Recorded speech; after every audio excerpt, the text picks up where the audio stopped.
Hi. So, as per usual, it's been a while since I last posted a video. But you're used to that. Anyways, a lot has happened since the last upload. Not only have I started my master thesis, this channel has actually grown quite a bit. To be precise, by over 250%. Well, that's only like 50 subscribers, but 250% sounds a lot better, doesn't it? Even if most of my viewers are not subscribed, by the way, this is a sneaky hint to do so, I'm still happy about the support of the rest. I also appreciate your comments, even if I don't reply to them most of the time. Yeah, I'm still trying to improve in this field. Speaking of comments, I think we need to address the elephant in the room. Your mother. Despite the support, I have also received criticism. And criticism is not necessarily a bad thing, as long as it remains constructive. Unfortunately, I was only accused of copying archvale without further explanation, so it's up to me to find out why. To do this, let's first compare the main ideas of the two games. Archvale's main idea is... The basic idea of this game is a kind of nuclear throne crossed with Terraria style thing. And my main idea is a story-driven roguelike, so I gotta be honest here, that sounds pretty different to me. Now, before you freak out because I don't see the obvious that you're referring to, you're right. My game has pixel graphics, twin-stick shooter combat, and random room generation. And so obviously I'm copying Enter the Gungeon, nuclear binding of... archvale. Sorry. Fun aside, I think some of you don't get the concept of inspiration and rip-off. Even though the boundary between those two concepts can be very subjective, I think there are some general rules that can be applied. Keep in mind that this is my point of view. If you don't agree with me, feel free to explain your point of view in the comments. But please, stay objective, you retards. In general, I think there are three main categories with respect to the two concepts of inspiration and rip-off. Nearly identical copies, strongly inspired games, and loosely inspired games. Well, the first copy is probably the most obvious type. Those games are almost identical to the original and don't add anything new at all. The general public refers to them as clones. One popular example would be Flappy Bird. Remember the sheer amount of games that were almost identical to the original, which flooded the Play Store? Yeah, those are blatant rip-offs. In the second category, we can find games that copy large parts or concepts from other games and add little to nothing new by themselves. Sometimes those games are also referred to as clones, but I think the term clone doesn't do those games justice. Most of the games in this category are just a little too conservative. Take Lords of the Fallen, for example. I really enjoyed this game while I played it, but name anything in or about this game that is unique to this game. Well, if you try, you have a hard time doing so, because it just cannot step out of the shadow of its main inspiration source, Dark Souls. Finally, the third category contains all games that take some concepts from other games and add something new to it. Something that makes the game unique and interesting. A very popular example of this would be Fortnite. The Battle Royale theme was clearly adopted from PUBG, since the latter one was getting pretty popular at that time. But Fortnite added the unique building mechanic, a free-to-play model and a 12-year-old fanbase, which apparently was enough for it to not disappear into nothingness. Even though some Fortnite influencers might have disappeared into nothingness. So there you have it, the three main categories. And now it's easy to categorize every game into one of these, right? Well, it's not that easy.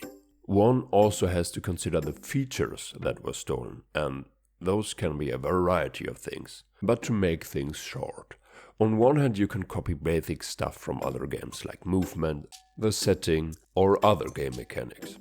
And this is basically done by every game, and is in fact sometimes even expected. For example, in ego shooters we all expect to move with WASD, aim with the mouse and shoot with the left mouse button. except you're one of those weird people that play shooters with a controller.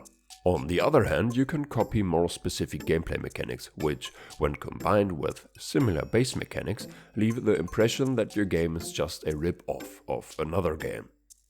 Imagine a mechanic that lets you rewind time. When combined with a racing game, it will remind you of Project Cars. When combined with a parkour action game, it will probably remind you of Prince of Persia. So, after I talked about all of this, where would I put my game? Well, I think I would put it into the second category and therefore consider it as strongly inspired. That's due to the fact that pretty much all of my game's mechanics up until now are inspired by other games in that genre. The twin-stick shooter combat is inspired by Nuclear Throne and Enter the Gungeon. The rune generation is inspired by Binding of Isaac. And yes, even archvale has inspired my game, namely the mana drop system for my magic weapons.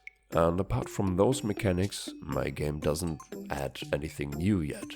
Because, as one clever user pointed out, my game is in such an early stage of development and progressing so slowly that it makes little sense to draw hasty conclusions. Especially when the main idea of the game is fundamentally different. Oh yeah, and if you say my graphics are too similar to archvale's, well, I'm really flattered, I guess, but I would also recommend you to get a new pair of glasses. But that's enough talk. Let's get to the actual devlog. As I said in the beginning, I started with my master thesis, and therefore I don't have as much time as before. Thus, despite the long break, the changes are relatively small. The first change is that you now have to actively press a button to pick up the items. Before, you collected items as soon as you were near them. The problem with this was that you had to avoid items that you didn't want to pick up. This transforms rooms with items in them into an obstacle course. And a positive side effect is that you now notice it more clearly when you pick something up, since you actively make the decision to do so. Speaking of items, I added a chest, which is closed and can be opened by the player. Once the chest is opened, items pop out and you can pick them up. It is planned that one chest spawns after you have cleared a room. Thus, the gameplay loop will be divided into two phases. First fight, then loot.